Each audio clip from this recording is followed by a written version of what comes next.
sobrang kapal ng itim na usok. Pero yung dun sa yung nilagyan natin ng gas treatment, hindi naman siya ganun ka usok talaga yung itim ng usok niya. Ayan. Ito kung mapapansin nyo, unti-unti na talaga nawawala yung walang gas treatment. Ayan oh. O tingnan nyo na naman yung nilagyan natin ng gas treatment, talagang ang tagal bago mawala ng apoy. Ayan. Kaya dito talaga makakatipid din kayo sa gasolina. Kasi nga napakatagal ng ano niyan, ng sunog niyan. Compare nyo naman dito sa nilagyan natin na hindi natin nilagyan ng gas treatment. Yo, welcome back to my channel. Isang mapagpalang araw na naman sa inyong lahat.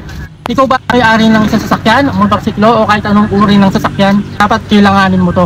Itong item, bali magre-review nga pala tayo ng isang item na talagang magagamit mo sa iyong sasakyan o sa iyong motorsiklo. Nang sa ganon, gumanda yung hatak ng motor mo, gumanda yung takbo ng motorsiklo mo o ng sasakyan mo. Bali may nagpadala nga pala sa atin nitong item na to. Ayan, yung store na si Mars.official. Maraming salamat po sa inyong pinadalang item.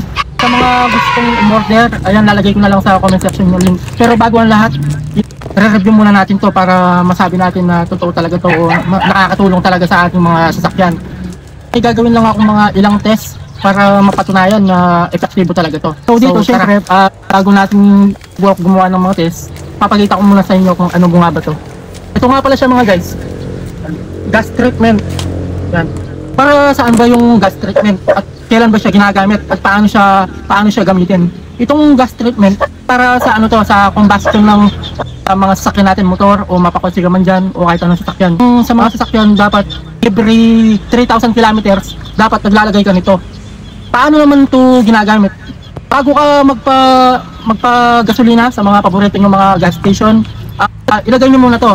Bali 4 liters. Pag 3,000 sa unang gamit, ilagay mo ng buo to. Tap bago mo ipapunta yung motorsiklo mo. Ito nga pala siya guys.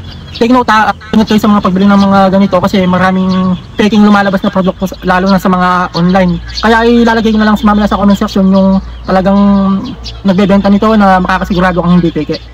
So, ito nga pala siya guys. Tingnan nyo na mabuti. So, samahan nyo muna ako, gagawin natin yung sinasabi kong test kung paano nga ba talaga to nagwo-work. Ang sa ganun, may explain siya ng maayos. So, let's go.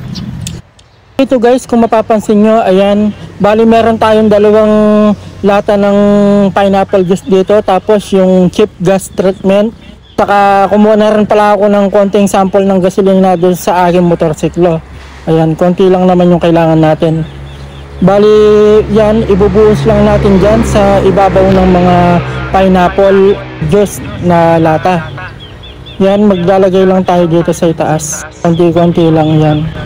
So, naglagay lang ako ng magkasindami dyan. Tapos, yung isa, lalagyan natin yan ng cheap gas treatment.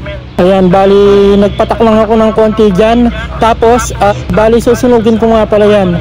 O mga bata, huwag nyo itong gagayahin ha, delikado to. Pawang matatanda lang dapat ang gumawa nito. So ayan, kung napansin nyo, sabay natin sinunog yan. Tapos, pagmasdan nyo kung gaano katagal mawala yung apoy. Ayan. Bali, fast forward ko na lang dito siguro ng konti. Medyo matagal ito ng konti. Kung mapapansin nyo pala, ayan o, tingnan nyo yung sa kabila. Sobrang kapal ng itim na usok. Pero yung dun sa yung nilagyan natin ng gas treatment, hindi naman siya ganun ka usok talaga yung itim ng usok niya. Ayan. Ito kung mapapansin nyo, unti-unti na talaga nawawala yung walang gas treatment. Ayan o. O tingnan nyo na naman yung nilagyan natin ng gas treatment, talagang ang tagal bago mawala ng apoy. Ayan. Kaya dito talaga makakatipid din kayo sa gasolina. Kasi nga napakatagal ng ano niyan, ng sunog niyan. Compare nyo naman dito sa nilagyan natin na hindi natin nilagyan ng gas treatment. Tapos yung nilagyan natin ng gas treatment, ayan oh, ang tagal talaga mawala ng apoy niya. Ayan. Tapos ang kagandahan doon, sa gitna lang talaga yung sunog. Hindi napupunta dun sa mga gilid-gilid. Once kasi na maipon yan sa yung carbon build-up na yan sa gilid ng ating mga barbula, sa katagalan titigas yan. At pwedeng maging sanhi na pwedeng kumalang yan sa ating mga barbula. Tapos ayun, hanggang sa magkaroon na ng singaw, kaya tendency tumatakaw sa gas yung ating mga sasakyan. So yun nga guys, napaliwanag ko naman sa inyo kung paano ito nag-work at paano ito gamitin. Every 3,000 kilometers, isang ganito, ilalagay nyo sa isang full tank na motor.